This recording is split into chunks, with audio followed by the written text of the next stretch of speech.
How's it going, everybody? Welcome to the show. Ben, joined by Michael. This episode was a long time in the making. I feel a little bit guilty putting Michael through 15 albums by legendary English prog band Genesis when I came to discover afterward he was not already a fan of them at all. I had never listened to a Genesis album ever before this. So I might give him like you get 2 picks or something to make up the fact that this was both long and totally new to you, this discography. So I did enjoy it, though. I really did too. I had heard solidly about half of these, I would say, and there was several that I really am glad I've heard now because there's a lot of good stuff in here. There's also some not so good stuff in here. So, no time like the present, man. You want to go ahead and lead it off? All right. So my number 15 is the final album of Genesis, Calling All Stations. And to be honest, Genesis should have died when Phil Collins quit the band. And instead, they decided to hire Ray Wilson, who sounds like a knockoff version of Gavin Rossdale, who himself is a knockoff version of Kurt Cobain.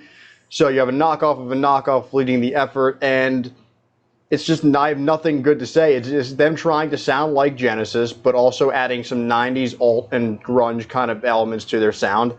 And it's not good. It just makes me walk away going, what the hell? I mean, I was pretty convinced my number 14 was going to be last the pretty long stretch of things, but this at the very end of it got to me, and I was like, this is it. This is the worst record they ever put out. So that's my number 15. Yeah, and by the way, this is a long discography, so we'll try and keep a decent pace, not to bog this down too much, but couldn't agree more. My number 15 had to be Calling All Stations from 1997, the ultimate in unnecessary, unwanted, unneeded albums.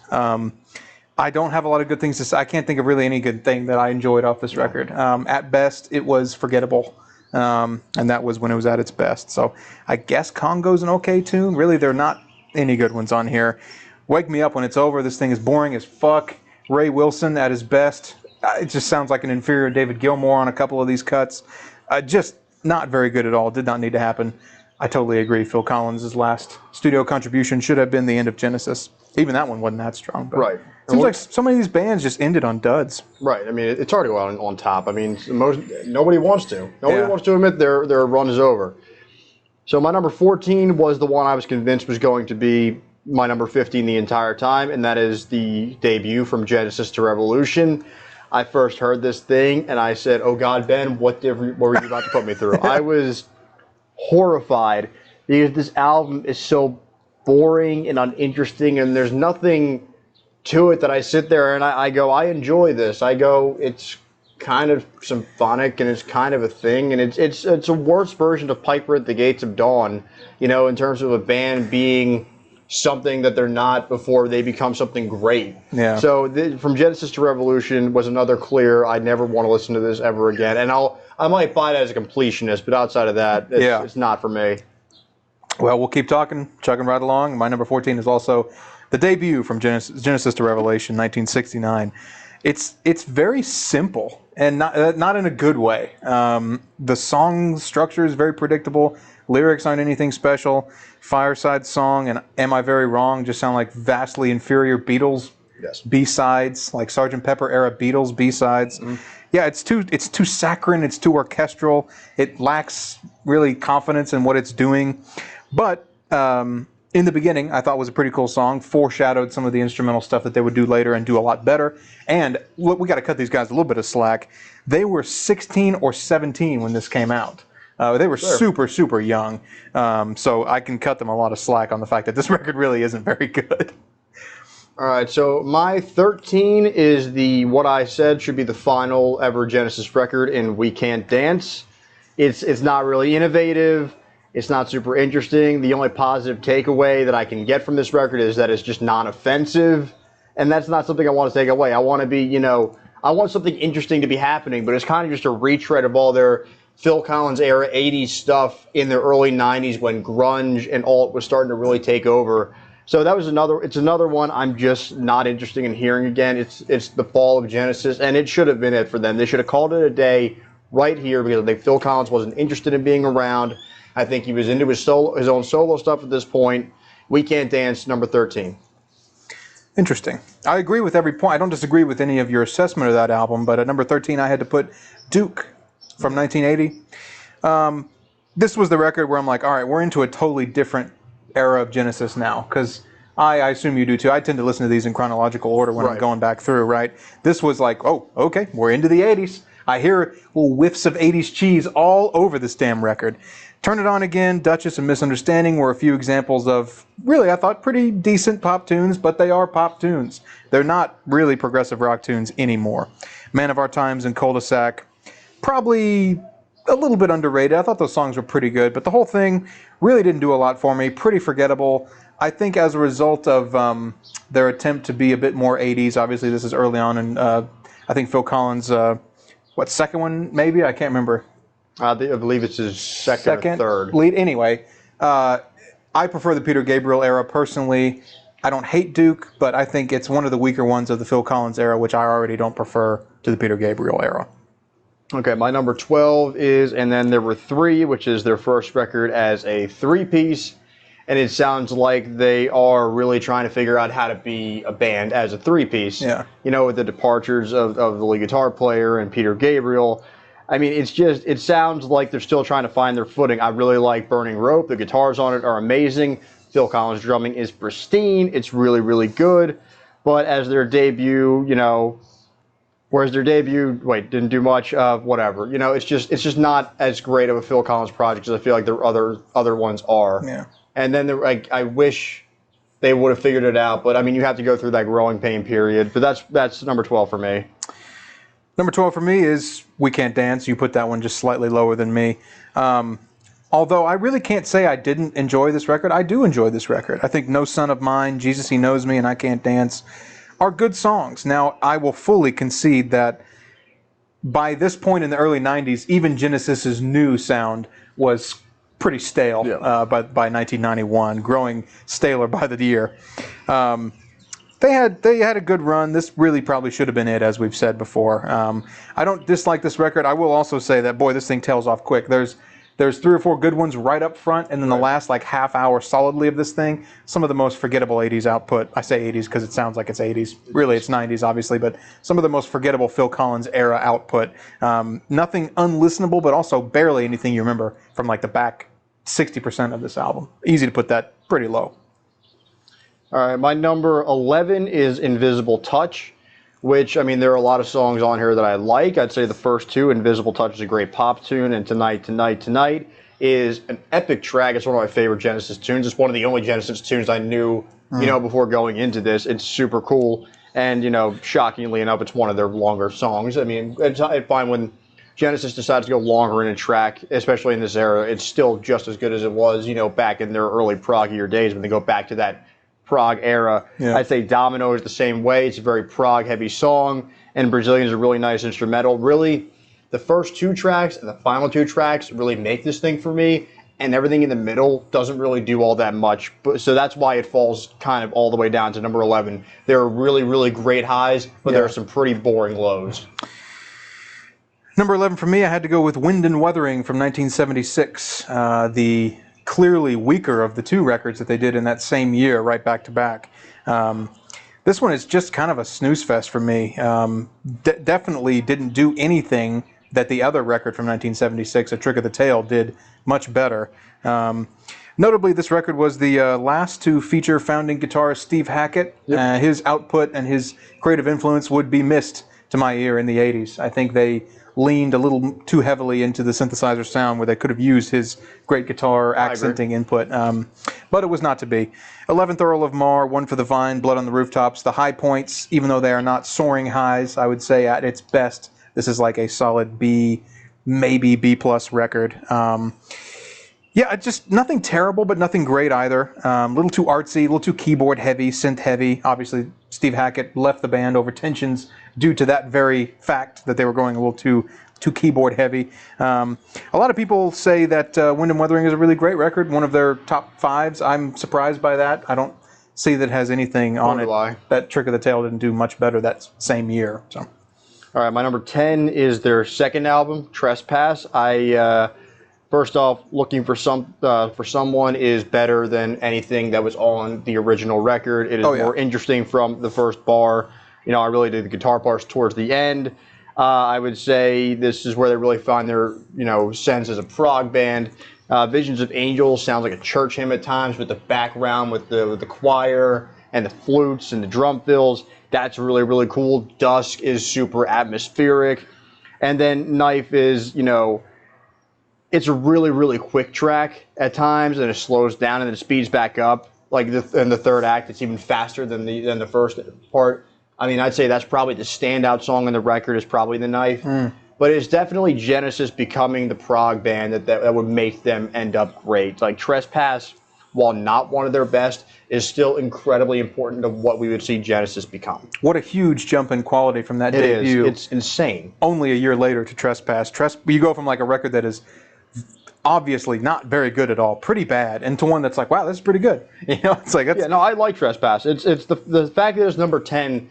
I don't feel like does it any justice because I think this is a good record. Yeah. It's just I think Genesis has a lot of quality in their discography that I would have to put it all the way down to 10. On a side note, I don't know if this is true for you, but for me in ranking these, there was nothing that blew something else out of the water. There was never one where like, well, I know what my number 1 is, or I know what my number 15 is. I was pretty sure what my number 1 was going to be when I heard it, and then I was pretty sure I knew what the bottom 3 were going to be.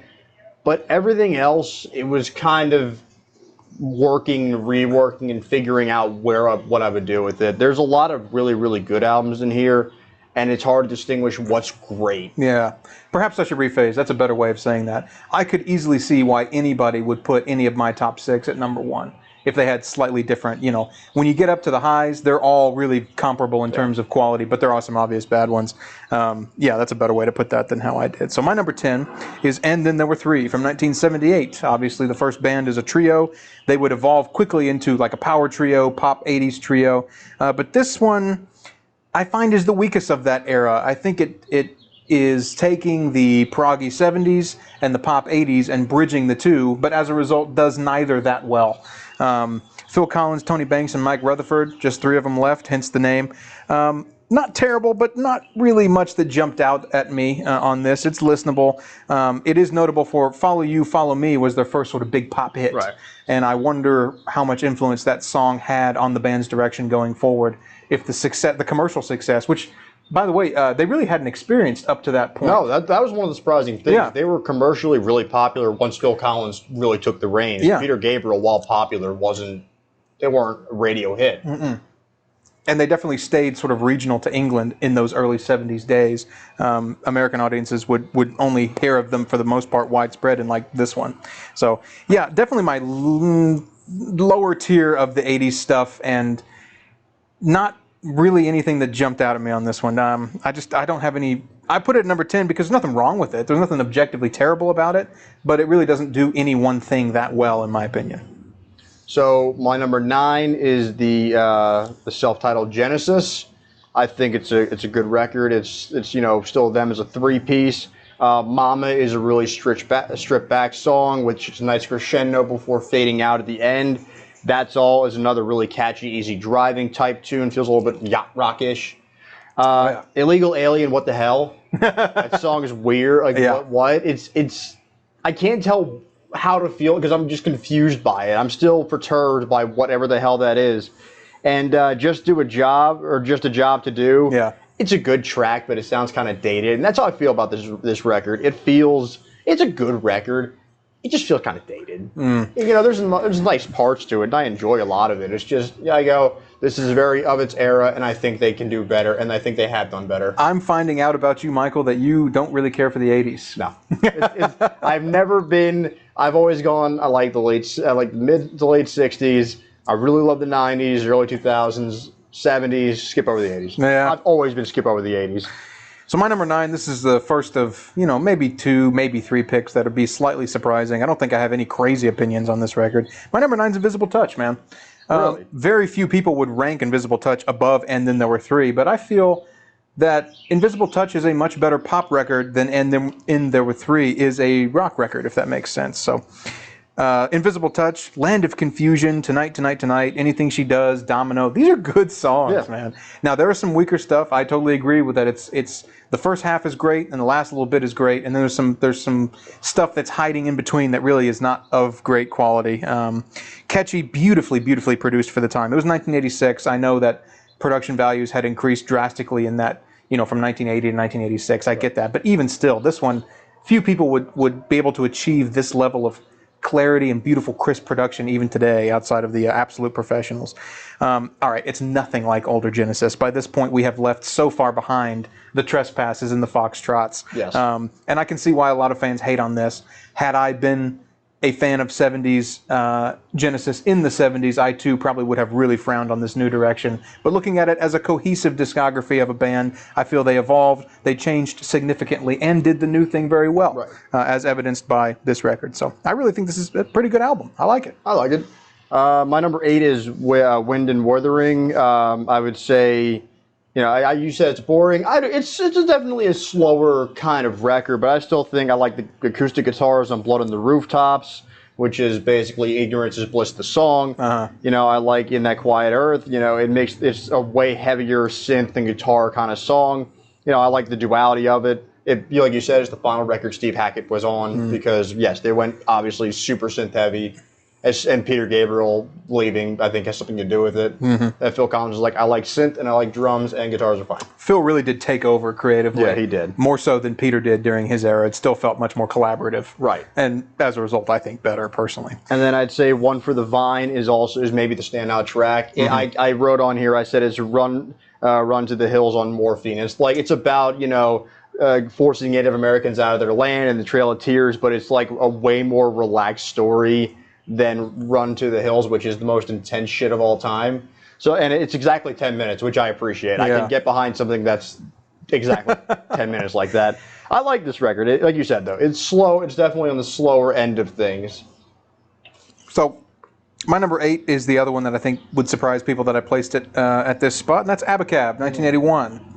There was a big leap in quality from the debut to the sophomore, and as for their quote-unquote 80s debut with Phil at the helm, there was a big jump in quality for me between 1980 and 1981, which led to Abacab. So the title track, number 1, Abacab leads it off, super strong, No Reply at All. Love that song. I think that is a meticulously, beautifully crafted pop rock song of the 80s, No Reply at All. And it's one of the first songs I learned on bass all the way through when I was like 13, 14 years old, which I was pretty proud of because that's a tricky part. Even today, I got to focus to play that part.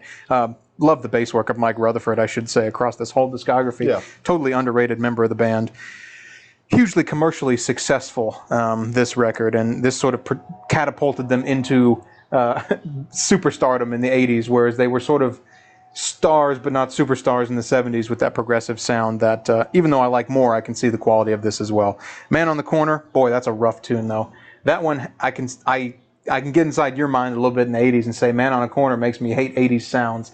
It's just a wash in nasty synths, too much reverb, too little going on in the track, doesn't use the space very much at all. So I can see why this lost them some of their 70s fans, because by the 1981 it was pretty unrecognizable compared to earlier ones. But I think a very quality record, sort of mid, slightly upper pack in their whole discography, Abacab to me. We'll stay with Abacab for my number 7 because I agree with you a lot. I think the title track is a ton of fun. It's a great tone setter. No Reply at All sounds like, I wrote, it was like a disco-y kind of Earth, Wind, and Fire vibe to it. Yeah. I quite like that. Really, everything on this record is like, up until Who Done It, which is a terrible track. That is a bad one. Up until that, it's a great record. It's just so much fun to listen to. It's a joy to listen to. But once you get to Who Done It, and then the final 3 tracks, which are all super slow, it's just not as good. It just tails off on the B-side. And the thing that puts it so low for me is the fact that they didn't mix it well enough. Like, they didn't put the track mixing together. Like, they didn't put them in the right order. It feels like it's super top heavy. You know what I mean? Like, the final tracks are all slow and the first tracks are all super fast. Like, weave them in a little bit better. That's what bothered the hell out of me. But I quite like Abacab, and I think it's one of the better versions of, Phil Collins era Genesis. Yeah.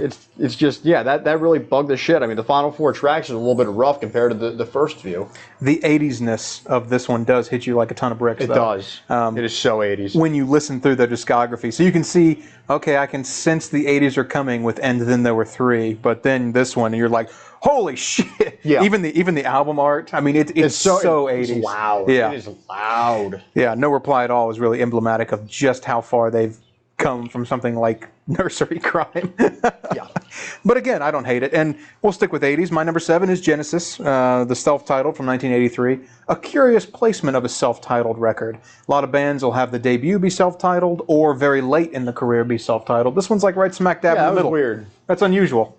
Because usually when a band has a self-titled album late in their career, they feel like, okay, now we have hit on what we are. This is the end of our evolution. Right. Or it's the very beginning. This is like... It's just kind of in the middle. Yeah. I found that odd, having listened to bands' discographies with you. Yeah. That was the first one of that I've seen. So, come on, man. How can you hate this stuff? Sure, it's 80s. Sure, it sounds 80s. I can't say that it's timeless by any means.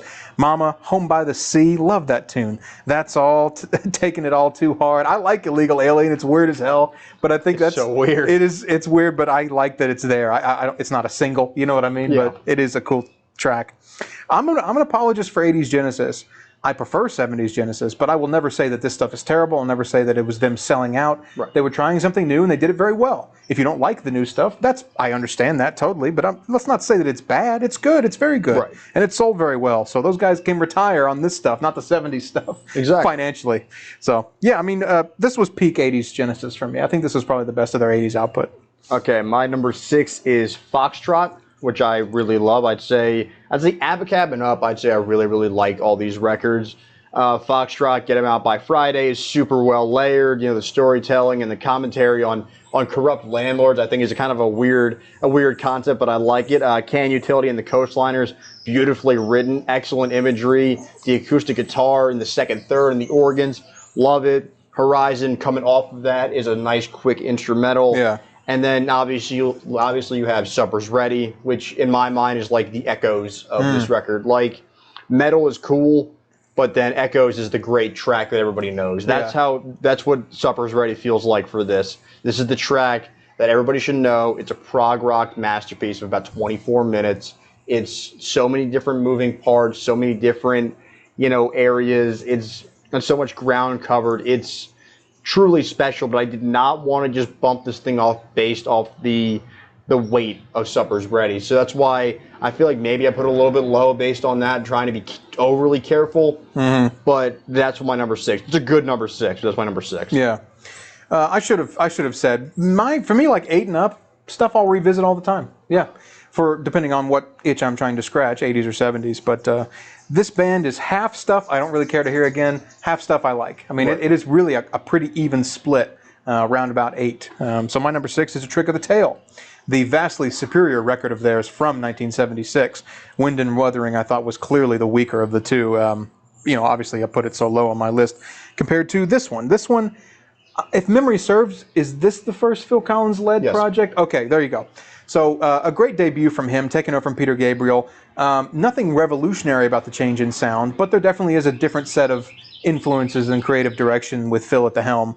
I do miss him purely on drums because Mike Rutherford and Phil Collins are a hell of a rhythm section. They really are. People, obviously know Phil Collins for his solo work and for the 80s Genesis output, but let's not forget just what a damn good drummer he was when he was just the drummer. Oh, yeah. Starts off with a bang, Dance on a Volcano. One of the better songs. So many of these records by Genesis I'm finding start super strong and end strong, and they kind of hide the crap in the middle that right.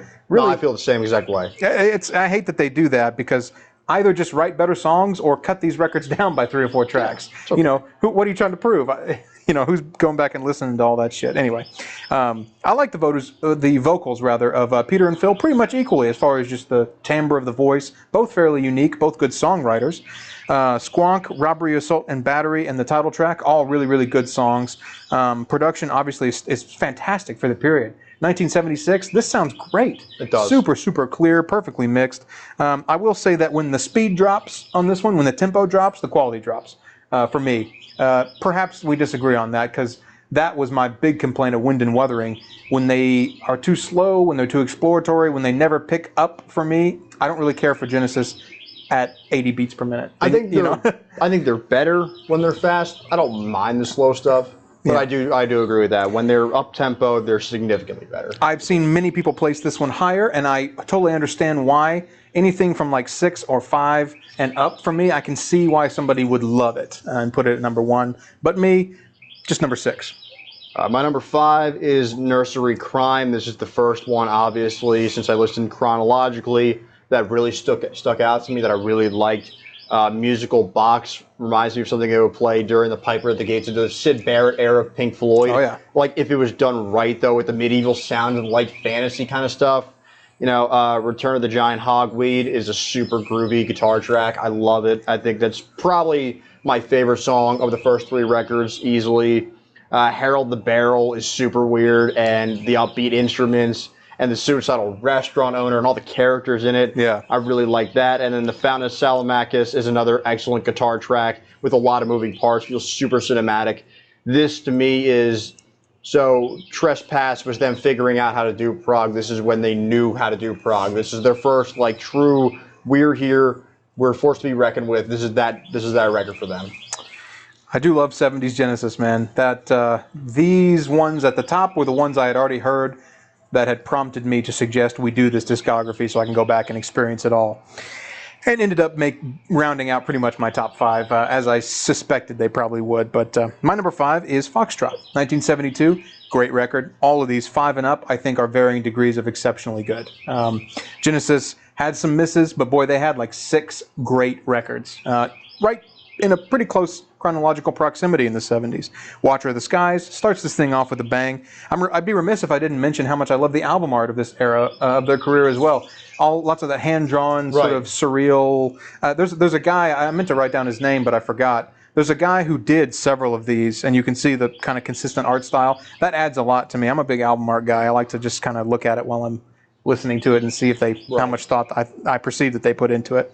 The band seems like they're firing on all cylinders here. These jams are metered and structured in very complex ways, but they feel effortless because of how this band works together. I was just talking about the rhythm section, Phil Collins and Mike Rutherford. That they're fantastic here, man. This is a really, really cool record. I really enjoy it. Aside from the sort of throwaway track Horizons, I don't mind it. There's nothing wrong with it, but it clearly is a leftover from that vinyl era where they're like, we've got 1 minute and 30 seconds left on this side to fill. Let's just do some acoustic nonsense in there.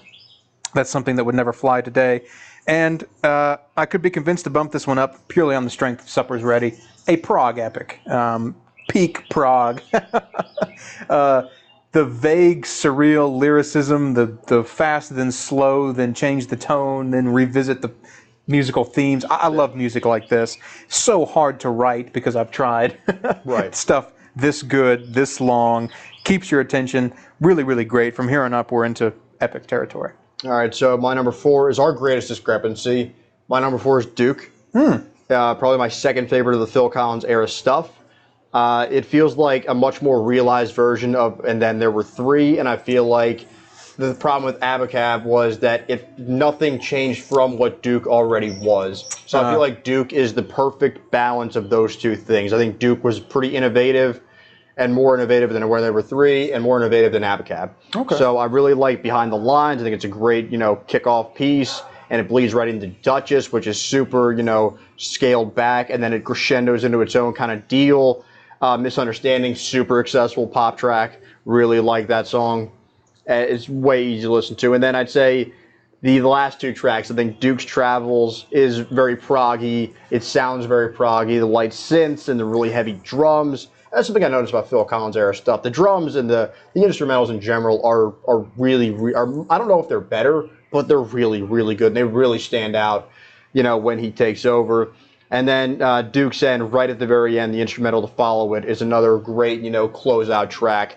So I had to put Duke super high. I really thought when you said it was 12, I was a little bit surprised. I'm like, did I do this wrong? Because I was like, oh. But that's all opinion. I think really highly of this record. I think it's Phil Collins and 80s era, Genesis at their best. That's high praise coming from you. Yeah. If you say something has aged well from the 80s, it probably has, because you have a sort of inclination to not like that 80s sound. And I absolutely agree with your assessment of that record. Maybe I need to revisit it because I couldn't find myself disagreeing with anything you were saying. Maybe I need to re-rate that one. But his drum work has aged much better than most people from the 80s. Yeah. You hear that gated snare and you're just like, oh boy, here we go. But no, Phil Collins' drum work, even though it sounds of the period, I think has aged pretty well. I agree. And it is distinctly his, which for a drummer is a difficult thing to do. You know, it's you hear a Phil Collins, you're like, oh, that sounds like Phil Collins on drums. So my number 4 is Trespass, 1970. Great record, love it. From 4 and up, boy, it was hard for me to objectively say which one of these I preferred. So this one right off the bat, Looking for Someone, what a jump in quality from the debut to Looking for Someone, the lead-off track of this record. They all of a sudden sound like a band that went from having no identity to like a extremely distinct identity, a sound, a style, an energy. The confidence is here. I mean, it's like a 12-month gap. These boys grew up quick, musically speaking. Dynamic, it's grand, it's beautiful at times. Epic artistic attempt from guys who were still teenagers. I mean, that's what blows my mind. I remember me at 18 playing in bands. We were shit. Yeah. We couldn't write shit. And these guys are writing Trespass. I mean, Stagnation is a great prog rock tune, but The Knife might be my favorite Genesis song. I fucking love that song. It's hard rocking. It's beautiful at times. Multi-stage, just cool as shit.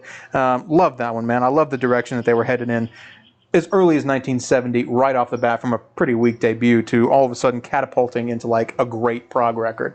Love that record, man. That's my number 4. All right, my number 3 was the one that I saw quite a bit when I looked up, how other people ranked it. I saw this one as number 1 pretty often, and that's Selling England by the Pound. It feels, really big and grand and really tightly produced. I quite like it. And then you have, Dancing in the Moonlit Night, which in a way takes everything from Supper's Ready and turns it up to 11. Mm-hmm. It feels maybe even grander than that. I would say Battle of Epping Forest is kind of weird, kind of a cheesy track, but I like learning about all the gang members as they fight over their territory. And it's, a 12-minute epic. And there's nothing quite like it. I don't know, made today. You wouldn't hear a song like that made today. No. Cinema Show is a great track, based off of The Wasteland by T.S. Eliot. It's got, heavy guitars at the beginning, and it's got some, woodwinds with the oboe and the flute. And, it's some of the best, Peter Gabriel era Phil Collins drumming in my mind. Oh, yeah. It comes out of Cinema Show. I think this is... I wish I would have put this in number 1 because everybody else did, but I just felt like there were better projects on there. But this, at the end of the day, it is such a well-made record. It really is. It felt weird putting it at number 3, but I felt like I put it in the right spot for me. Well, I'm very curious now what your number 1 is, because both that I thought might be your number 1 you've already said. So I'm looking forward to seeing where your list is going to end up. Number 3 for me, I had to give it to The Lamb Lies Down on Broadway, 1974. Another one that you'll see top a lot of lists, and I totally understand why. I will never argue that it's anything less than a great record. There are just 2 I happen to think are greater. I love that 70s prog bass sound that is here. Mike Rutherford, Getty from Rush, Yes, Starcastle, Crimson. That really, how would you describe it? Like it's tinny, it's sort of twangy, yeah. it's like metallic sounding almost. Mm-hmm. Coupled with such great playing, such great phrasing on the bass. Obviously, there's more to this album than the bass, but this was the one really, while I was listening through, I was like, damn, Mike Rutherford is an underrated member of this group. So much of the energy of these songs when they get up and moving is due to the rhythm section and Mike on the bass. There are a few flyover tracks. This is a long record. This is 90-something minutes, and it really needs a trim. I think they could easily get rid of 4 or 5 with no appreciable dip in quality. Fly on the Windshield was a really cool track. Wish that one was 3 times as long. It's kind of the inverse of my previous point I made, but that one was like, I was like, damn, all right, and then just ended. Left me hanging, man. The title track obviously is fantastic. In the Cage, the Lamia, weird name. See, I was hoping you were going to say it first so I would know how to say it when I had to do Lamia. The Lamia? Rod Day, because it's in my notes to talk about that one. I'm going to guess it's Lamia? I don't know. Because Lamb Lies Down on Broadway, I figure they want something alliterative, so I'm thinking it's probably Lamia. I'm not actually familiar with that word or what it means, but great track. Production, fantastic. 1974, few things sounded this good. They achieved in the studio in the early 70s what few could, just in terms of production quality. Just superb. It's too long, but it is pretty damn ambitious, and it hits 9 out of 10 times those musical moments, those peaks, are as satisfying as they could be. A fantastic record, and I can easily see why some would place this at number 1. But for me, number 3. All right, my number 2 is the debut Phil Collins record, Trick of the Tail. As you mentioned, Dance on a Volcano I love it. It's some of the best musicianship they've ever done. It is an absolute fucking banger. Squonk has some really awesome guitar and keyboard work. And I did mention on here, as I did previously, the drums in the Phil Collins era, especially in this record, are so much heavier, are so much more apparent in the entire thing. Madman Moon is a really nice piano-based song, with a nice, instrumentation with a keyboard in the middle, and then it goes back to the piano and the light flutes. Very pretty.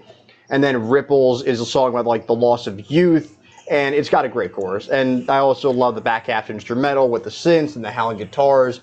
It's just gorgeous. I find a lot of the songs on here are just very pretty, and it's such a clear departure from what Genesis was for quite a while with Peter Gabriel. Phil Collins definitely coming in with a different ideology, and I think that's what stood out to me so much, is how easily and how quickly they were able to change things around and be, something completely different than what they were. I really, really, really love this track, this record.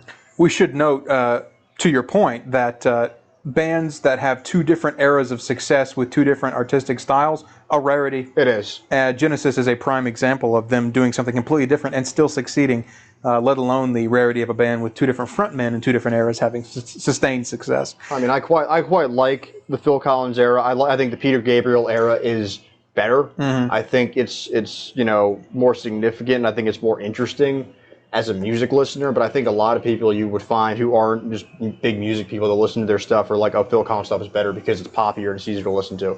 If I'm completely relevant, take. It's a fine take. If I'm Tony Banks and Mike Rutherford, I would say that the Peter Gabriel era is what satisfies guys like me and you and the intelligentsia and the critics. Exactly. But the Phil Collins era is what pays the bills. Exactly. That is completely correct. Yeah.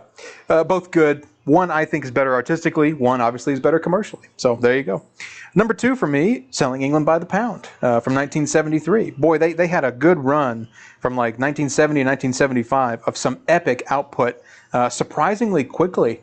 As a guy who has attempted to write music many times with other groups of people, it is hard to write this good of music once, let alone back to back to back like they did in the 70s. Probably the most English thing I've ever heard, this record.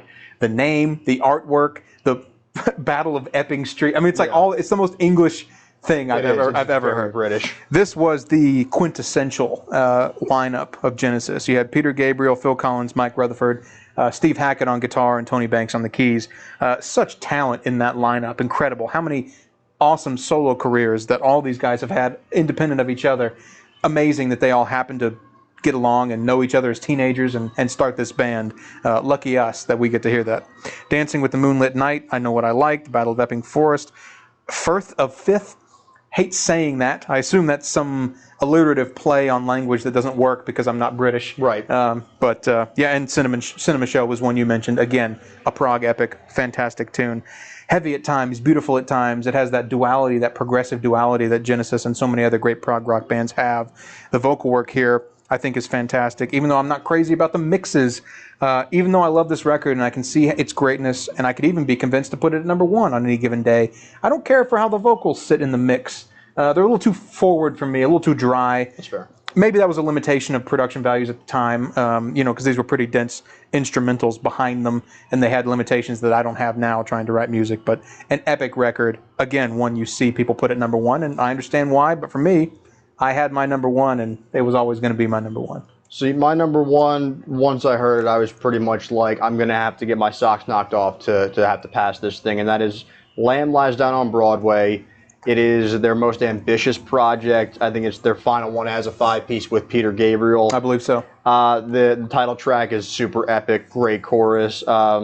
Hairless Heart is another great track, and it just kind of bleeds right into Counting Out Time, which is an excellent groove about awkward sexual encounters, and it's got some weird Mickey Mouse bullshit in the middle of it that should definitely not work, that I feel like in 95% of songs I would hate, but this is the rare time where something like that actually works. Lily White Lilith is about the main character being lost and being shown the way by a middle-aged woman. The main guitar riff is simple but super effective. It punches super hard. Anyway, super descriptive. A song about death. The piano as the foundation. The dual guitars are really, really cool in it. The Lima or the Lamia, whatever the hell it is a depiction of a character facing down his sexual fears. And The Light Lies Down on Broadway is a really super nice, epic track, and a nice reprise of the opening track. Really as ambitious as it is, usually I don't care for 90-minute long albums because they usually don't work. Usually they don't make any sense. It's bloated. There's too much of it. I find most of this actually does work, and this is the thing that Peter Gabriel was going to go out on. If there's anything he was going to go out on, this seems like the right thing to do. I really, really think this is the best thing Genesis puts out. Definitely ends his tenure as the frontman on a high note. We never got a bad. Well, I guess the debut. Debut. Yeah, we never really. Other than that, other than the debut, everything Peter Gabriel era Genesis put out was super clean. Yeah. And I think this is like prog era Genesis at its absolute peak. It's like, okay, I'm leaving. What is every idea I could possibly have with this group of guys? Let's just do it. So my number one, I rarely see that. I always see this in people's top fives. I rarely see it at number one, but for me, man, Nursery Crime from that. Fantastic album. I love this record, man. I love everything about it. The artwork, the style, the ambition, musically, structurally, thematically, lyrically, any production, even. How big did these guys sound in the 70s? I mean, it was so hard, given the limitations of production at that time, to sound this big, this grand. The first to feature Phil Collins not on vocals, but he joined the band in this one, so that rock solid rhythm section of him and Mike Rutherford were present here in spades. It's actually their shortest at 39 minutes, and I appreciate that. I feel like if Genesis has one consistent problem throughout their whole discography, it's that there's a little bit of fluff in almost all of these to one degree or another that knocks them down. This one, I think there's no filler. It's exactly what it needed to be, not a minute too short or too long. The musical box. We are into prog territory now. Yes. Dark fairy tales, multi-stage, multi-instrumental layers of songwriting, weird themes. Return of the Giant Hogweed was one you mentioned. Fantastic. The Fountain of Salmacis, however you say that, I don't know. Another just fantastic prog rock classic. Super, super strong flow on this one. Yes. They are an albums artist. I'm surprised we haven't mentioned that before now, but they definitely really are one. You don't listen to many singles outside of the 80s period. Yeah. From the 70s, they are an album band, and this, I think, is their single strongest from front to back project. Probably be in my top 10 prog albums overall. Really? I mean, you know I love prog, and this one, I think, is that good. And I love the album art. Some super strong album art that really... It's weird, but it pops. It complements what it is. You know, it's sort of weird, irreverent, clearly English, but also just vaguely dark fantasy kind of vibe that they had going on here. Not really a bad cut on this thing. I almost wish it was longer. You know, I mean, I really, really enjoy this record. At 39 minutes, it is perfect, though. I think their single most comprehensive quality project from front to back on this one. So, man, this was a fun discography to listen to. It was fun. It was tough, but it was fun. It was coming in completely blind. You know, I had to go back and re-listen a few times to make sure I got it right. I mean, I got to... up till Lamb Lies Down on Broadway, I didn't take any notes, so I had to go back and re-listen and take more notes, except I didn't go back and listen to the first record because I knew what I wanted to say about that. It's not good. But yeah, no, I mean, I really love Nursery Crime. I think it's a great track. I think it's a great pick at number one. I'm surprised because you're right. I never saw that as number one. I saw it almost consistently as about number 5 or 6. Yeah. And I saw Lamb Lies Down on Broadway consistently about 2 or 3. So hopefully that one was paced a little... better than we could, because we could talk for forever about shit like this, going back and forth. But this is a big ask. Somebody listen to two guys list 15 records in any given order. So hopefully we paced that one at an appropriate sort of speed. But this discography was a joy to listen to. But as I said, about half of it I don't care to revisit ever again. Genesis is one of those prog bands with a multi-stage career. They had some hits, they had some misses. I appreciate you listening to all of these records. I feel kind of guilty coming off Death Grips, which, if you just add up the total runtime of all the records, would be like 30% of the length of this one. So I'm going to go ahead and give Mike 2 picks for best to worst going forward to sort of compensate you for this list. So, and I made my decision probably 20 minutes before we started. Okay, good. I thought about it for quite a while, and I'm just going to make one now. We'll tease the next one next time. I think we're going to go from the rolling green hills of England and the Isles, and we're going to go desert rock, Queens of the Stone Age, Josh Homme, 7 records. I think it's going to be a nice, rein in a little bit. Yeah. It's going to be a little bit more modern, and I think they're a really good album. They're a really good modern album band, and they have a lot of different, members outside of Josh Homme himself. So I'm going to say we'll go to the desert. Let's do Queens of the Stone Age. Awesome. Stay tuned for that. I appreciate you watching, and I'll see you next time.